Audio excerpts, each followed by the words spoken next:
Happy March, everybody. Hope you are all reading as much as you want to be. So I'm wrapping up January and February together, simply because January did not go to plan in terms of videos. And to be fair, even February, I'm kind of on track now. I'm editing a lot more. It's just hard finding the balance when you have a full-time job, you're doing a degree, dissertation time, and yeah, you want that. You want to make videos, you've also got a side business. I'm a busy bee, basically, but mainly it's because I am neurodivergent. Yay! This is the world I live in now, get used to it. But yes, even though I missed the January wrap-up, I definitely wanted to wrap up all the books I read in January, as well as all the books I read in February. So, let's get into it. January was a really good reading month. I think I read 12 books. I can't count either way, so we'll see when we get to it whether or not it's 12 books or not. The first 5 books were in my Japanese fiction video, which was like the first one of the year. It was while I was at my mum's house cat sitting. You might have seen it. And these were the 5 books that I read. They were Life Ceremony by Sayaka Murata, Sweet Bean Paste by Durian Sukigawa, Kitchen by Banana Yoshimoto, Record of a Night Too Brief by Hiromi Kawakami, and The Memory Police by Yoko Ogawa. These ended up being like a really broad set of Japanese books. Some were very rooted in reality, some were very wild and out there. Life Ceremony was a surreal short story collection based around the themes of honouring the dead, social change, and I feel like neurodivergence was in there as well. There was a lot of social stuff that felt very neurodivergent coded. It definitely felt like the collection was good, but it was definitely not a standout for me, particularly considering Murata's other work. Sayaka Murata is the author of Convenience Store Woman, which took the world by storm in 2020. Felt like the perfect time to read it as well, because a lot of us were locked inside and with our innermost feelings about work and social mobility and expectations. Felt like a really good year to kind of release a book like that. Kind of in the same way that Animal Crossing did exceptionally well because of the pandemic. And Sayaka Murata also wrote Earthlings, which is another favourite book of mine. It is a lot more out there than Convenience Store Woman. And some of the stories in this short story collection do feel as surreal and out there as that, but some of them are still quite grounded in reality. I'd say if you wanted to kind of gauge an interest as to whether or not Sayaka Murata is for you, and which of the 2 main books that you should go into, maybe start with this. But both the other books are enjoyed by me, so it's not like you can only like one. Sweet Bean Paste by Durian Sukigawa is a story about a convict who is running a dorayaki store in Japan and a leper that would like to work for him. It's this really heartfelt tale about exclusion from society in its various forms and overcoming the adversity that you may see. I cried a lot. It is definitely a new favourite of mine. I feel like if you enjoyed the narrative of somebody who's lived quite a rich life with that sort of heartfelt, warm tone that Japanese fiction often provides, then I would also recommend The Housekeeper and the Professor by Yoko Ogawa. But personally, this was my preferred of those 2. Next I read Kitchen by Banana Yoshimoto, which is 2 short stories based around grief. The first one, being called Kitchen, is about how someone who's just lost their mother felt at home in kitchens and begins to live with this family. One member of the family is trans, but this was written in the 80s, so some of the language and the way the character is written feels a little bit dated. It feels as if maybe this was the way the trans community was discussed and communicated with back then, but we've become a little bit more liberal in the way that we're able to present our thoughts and feelings, especially the trans community is definitely looked on a lot more differently now, 30 years on, 40 years on, ugh. I keep forgetting we're in the 2020s, and I keep forgetting that I'm turning 30 very soon. Record of a Night Too Brief is very different to Hiromi Kawakami's other works. If you're familiar with Strange Weather in Tokyo, this is far more surreal than those. This was a very surreal set of short stories, and I didn't really gel with any of them. The only thing that got me through it was Kawakami's writing style. It felt very poetic, even if I didn't fully understand it. But yeah, wasn't for me, unfortunately.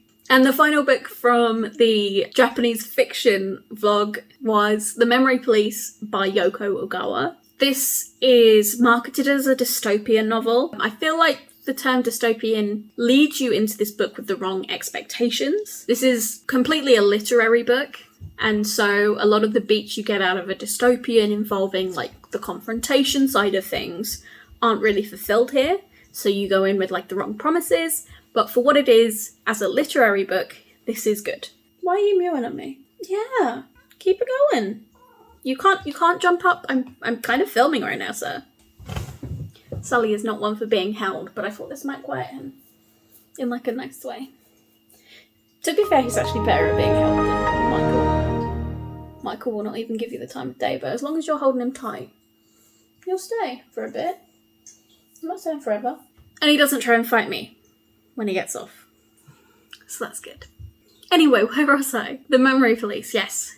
The idea of this dystopian and the way this is set up give it this metaphysical vibe that you would not get from a standard dystopian novel, and you don't get the perspective from any other side than the people living in it. You don't get kind of why things happened the way they did, the way the policing affects the people that are policing. It's all very in the perspective of one person. And if you want to like read into it, I feel like it's an allegory maybe for dementia. Yoko Ogawa's other work has dealt a lot with memory. The Housekeeper and the Professor, for example, 48 minutes of memory. It feels very much like an exploration of the loss of memory in the same way that that does. Next up, I finally finished The Year of Magical Thinking by Joan Didion. This is something I started in April of last year, but made me feel so sad that I hadn't brought myself to finish it until now. This tells the story of Joan's husband passing away whilst their daughter was suffering from, I think it was a viral infection, maybe pneumonia, and was in a coma-like state for a lot of this time. When I first started reading it, I picked the wrong decision of starting to read it in a train station with my partner right beside me, because all I could think of was him dying, and then I started crying. It's very fun. Very fun. Love that. But yeah, the way it was written was really well done, but I found it very difficult to read. So it isn't particularly high up in the way I'd rate things, personally. Next up, I read What You Can See From Here by Mariana Leckie, and this was the Pocket Pages book club book for December. I didn't finish it until about halfway through January, simply because I got to about halfway through and I really just didn't like it, to be honest with you. It had a lot of promise in like the first part, and I think that was the reason that kept me going with it. But the second, even the last 2/3 of it felt really hard to get through. It didn't have the same, don't quite know what the feeling was that I could distill into words. Comfort, it didn't have the same comfort level that the first part did. I'm not saying it was particularly uncomfortable, but it just didn't feel the same. And that's all I have to say on that, really. Next up, for the Try a Chapter Romance edition, I read Dating Dr. Dill by Nisha Sharma. I think a lot of my thoughts on this were wrapped up pretty well in that video, but the difference between my opinions of it reading the first chapter and reading the whole of it it's a big difference. Basically, I didn't buy into the love story as much as I would have hoped to. I didn't feel like they earned it in the same way that romance novels often make you as a character earn things. Yeah, there really isn't much more to say on Dating Dr. Dill. I would prefer to read something along the lines of Yinka, Where Is Your Husband by Lizzie Damalola Blackburn. Felt like that had a lot of the same themes, but was better executed, if that makes sense. Next up, I read Six Crimson Cranes by Elizabeth Lim. This was a book club book for my family book club. I originally picked it out because I saw it on a list of cozy fantasy, and having read the Monk and Robot duology and Legends and Lattes last year, it was something I was kind of looking for. I didn't feel like the cozy fantasy title it had been given was necessarily true. I feel like this is just slightly lower stakes than a traditional adult romance, simply because it's a YA romance. Not romance, fantasy. What am I saying? I'm kind of tired of the protagonist is a brat trope in teenage fantasies. It was the same in Skyward, actually, but in Skyward it felt like it was fulfilled, like you saw the change, rather than it being was bad then good in almost the space of a chapter. You really got the growth and you saw it all happen. It felt like the stakes put down in this were unfulfilled. So yeah, I just felt like there was just something missing for me. But honestly, who knows whether or not that was just because it's a YA. Next up, I read The Factory by Hiroko Oyamada. This is a short story, novella length book about a mysterious factory and 3 employees that are living and working in this factory. Reading it through, I didn't know that there was 3 points of view. It wasn't particularly well explained, and I didn't feel like there was enough separation between the points of view. I honestly thought it was one, and I thought like it was like 2 different like reality paths, if that makes sense. Like it really felt like they were the same, like they were all the same character, and maybe that was the point. Maybe that everyone's the same in a factory.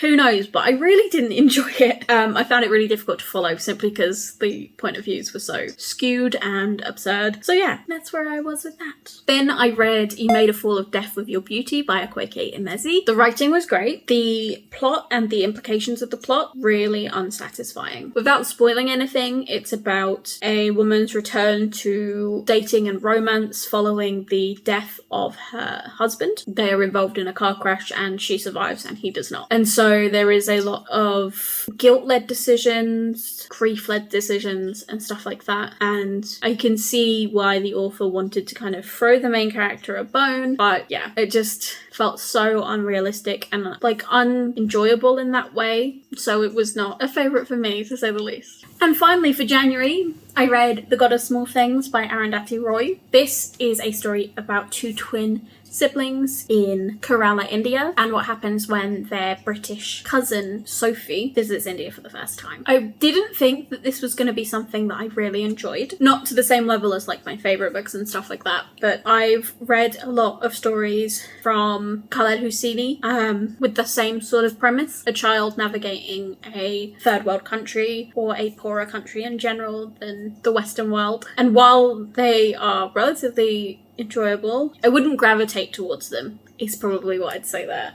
I haven't found any that I truly love, anything like that. But this, I don't know what it was about it. I absolutely adore this book. I think it might have to do with the way that the author really made you feel like you were viewing everything from these children's perspective. Even when the subject of the narrative wasn't from them or anything like that. We've got this kind of child's perspective on things, and it really made you feel like you were part of it in a weird way. The way that things were intentionally misspelled or the use of repetition, it all just went together to make this really, really interesting and compelling story. I loved it. It is another for the favourite shelf. 2 in January, if you can believe it. Okay, it's time for February. First up, I listened to the audiobook of Daisy Jones and the Six by Taylor Jenkins Reid. This is my sister Maisie's favourite book, and I'm glad I listened to it ahead of the new show that is coming out on Amazon Prime in like the next week or so. I'm really glad I chose audiobook for it. It definitely made the experience of it a lot more like a documentary, which is, I feel like, something it was intended to be. It felt really fun and interesting to be a part of this story and witness it. It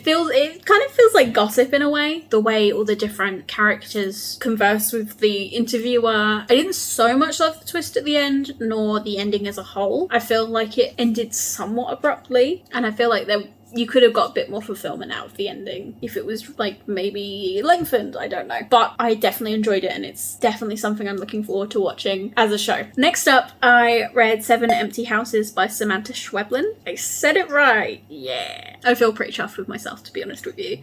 That took a good number of takes. Unfortunately, I didn't retain much from this reading experience. I can't even remember some of the stories now, which is really unfortunate because I was really excited about reading from this author. I hear a lot of people talking about Fever Dream, and I know that Little Eyes feels like something that I would really get behind, being someone in technology and a Black Mirror kind of fan. But 7 Empty Houses kind of came and went in terms of my consciousness and like my awareness of them. At first I thought it was the same story, if that makes sense. And I feel like the similarity of some of the stories were It's kind of why I'm feeling forgetful about it. I really feel bad about this because I don't want to drag the book and I don't want to like do a reading wrap up and not be able to talk about one of the books I read. That's really weird. But unfortunately, it has left my consciousness. Next up, I read Animal Crossing Deserted Island Diaries Parts 1 and 2 by Koko Nasu Rumba. This is a manga about 4 friends going through the narrative of Animal Crossing, basically, like living on a deserted island with all the characters and stuff. And I thought this was kind of fun. It doesn't strictly follow the gameplay, which I think is nice because it felt like it had a bit more character to it than that. And I really enjoyed the 4 characters, the villagers, the kind of humanoid characters in this. They all had a very distinct personality and it aided the kind of hijinks. Yeah,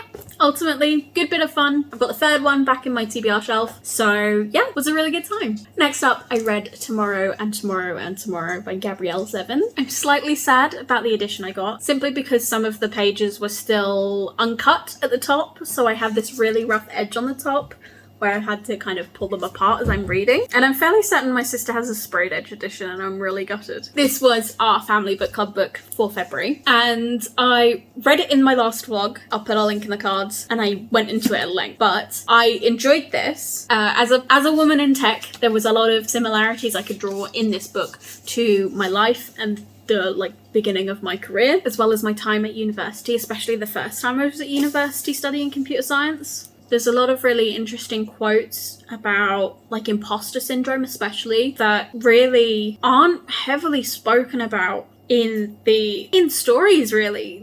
I don't see very many women in tech books, and when I do see women in tech books, it's not a slightly unsure of herself kind of character. So it was good to see this. And a lot of the highlights that I do have in this book, I didn't do too many, but this book did make me want to tab up books again. So that's what I did. But these tabs that I have in here mainly center around that. I think that's where a lot of my tabbing happened. Overall, the story is really interesting. I really enjoy the way the parts reflect upon the games that are being worked on by these main characters at the time. The way the narrative style really changes with each book, with each part, and the game that they're working on at the time. As I said in my vlog, I really feel like this is something that I will draw inspiration from when I get back into writing books. I feel like there's so much to be learned from the construction of this book and the way it's all put together. So while it's not a favourite, I feel like it's something I will absolutely reread. Next up, I read The Girl and the Stars by Mark Lawrence. This was a bit out of the blue. I was trying to participate in the Polarthon Readathon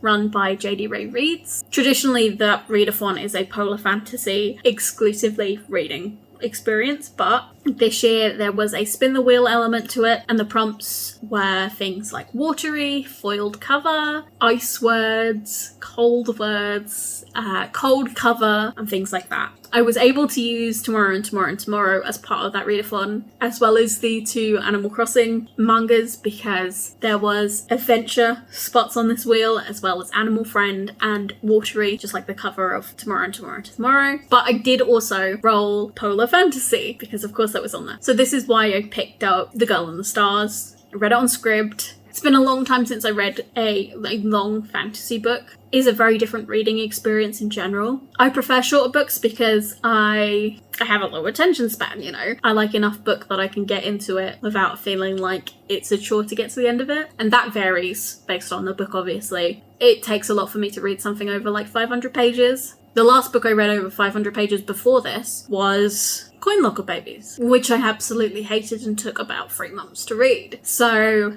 yeah, I kind of went into this hopeful but also aware of the situation. So with fantasy books, it takes a lot to get through the first third of the book, simply because of world building and stuff like that. For me personally. Then as we get into the action of it, it speeds up, and then normally the ending comes quite quickly as well. I really enjoyed the center third of this novel, and the world building itself wasn't particularly bad at all. I really didn't mind that either. I felt like the concept of there being a world below the ice was really, really interesting, and the kind of political space that this story lived in as well. But the ending was, for me personally, I really didn't enjoy the ending. And I understand that it's probably due to the fact that this is a trilogy.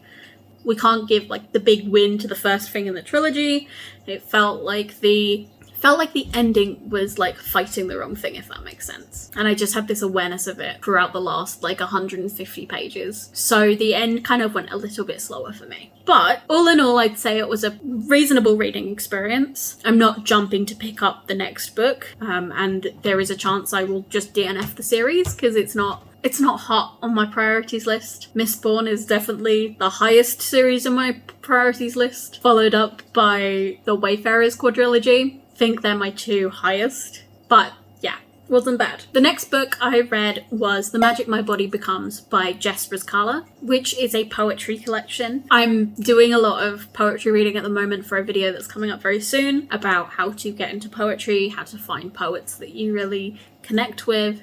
And I wanted to do a little bit of extra reading around that in the meantime to just give a few more examples of different poets. This collection is mainly centered around the idea of being a Lebanese American and feeling too Lebanese for America and too American for Lebanon, and the intersection of that with also being a young woman. And I thought this was a really interesting perspective. Obviously, I didn't connect with this in like a relatability level because I am white, simply put. I've never done 23andMe, but I'm fairly sure that I am completely white. So yeah, obviously I couldn't relate on that part, but there was definitely some poems about being female that I made a strong connection to, and it was definitely interesting to read this perspective. I felt like Rizkallah is a really good poet. I definitely empathized with the stories being told here. And yeah, next up on the poetry train, I read Poems of the Decade. This is a collection of poetry that was shortlisted or longlisted for the Forward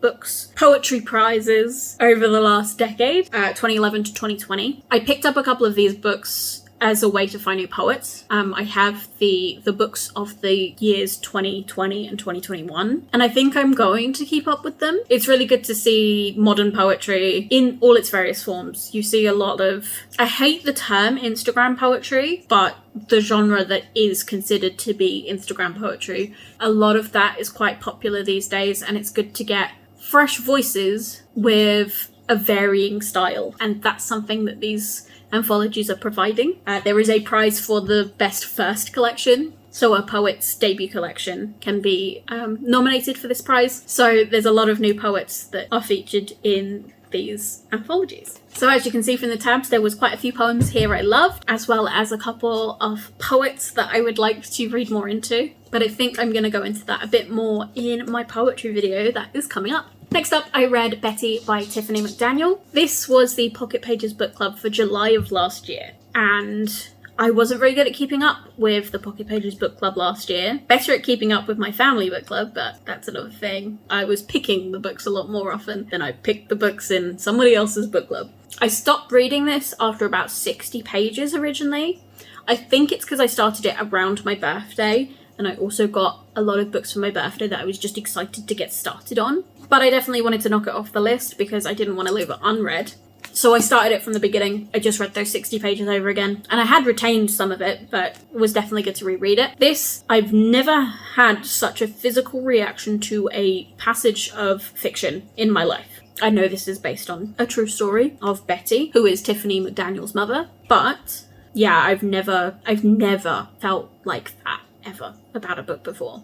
I cried, I had to get up, I had to seek comfort from my pets. It truly is a heartbreaking story, and it doesn't get any more positive, really. It remains kind of bleak. This is probably considered one of the torture-corn books, akin to A Little Life. A lot of people say that this is more heartbreaking than A Little Life, maybe because it's from the perspective of a young child. I don't know, but yeah, heartbreaking. But I do feel like I'm a little bit more prepared to finally tackle A Little Life, which has been sitting on my bookshelf for over a year at this point. And finally, for February, I read Gathering Moss by Robin Wall Kimmerer. This was the Pocket Pages book club for February, so thankfully got it done. We're still up to date. In fact, we are now completely up to date with all of the Pocket Pages book club books since I became a patron, so that's good news. Last year I put Braiding Sweetgrass in my top books of the year, and once again I feel like this is a strong contender. I have never been more interested in plants in my life, and mosses of all things as well. There's just something truly beautiful about the way that Kimura writes about plants. I don't know, her connection to plants is just something magical, and the way she can just distill that into these short essays is remarkable. I found myself wanting Kimura to write fiction, but at the same time coming to the realization that it probably wouldn't have the same impact simply because it wasn't about her deep connection to plants. As you can see, this is tabbed up like an absolute beast. There is so much beautiful prose, really interesting like biological facts and indigenous teachings in here that I just wanted to hold on to. And yeah, I love Kimura's writing. I just do. She could write about anything and I would probably be there. But she writes about plants, and I think plants are the thing that she wants to write about the most, and therefore that's her best writing, clearly. Anyway, that was really long, and I hope that I can edit it down to a reasonable length. I was going to show you my reading blanket, but I have not finished my February reading blanket rows. Basically, I'm crocheting a line for each day of the year and basing the colour on how long I have spent reading that day. So we have some days where I haven't read at all, some days where I read like loads, and that's making like a really interesting spread. And by the end of the year, I will have a lovely blanket to adorn my lovely reading corner. But it's not up to February where I would like it to be for me to show you it. So in the next wrap up, you will get 4 months worth of beautiful crochet goodness. But yeah, that's it for me today. So I will see you guys next time.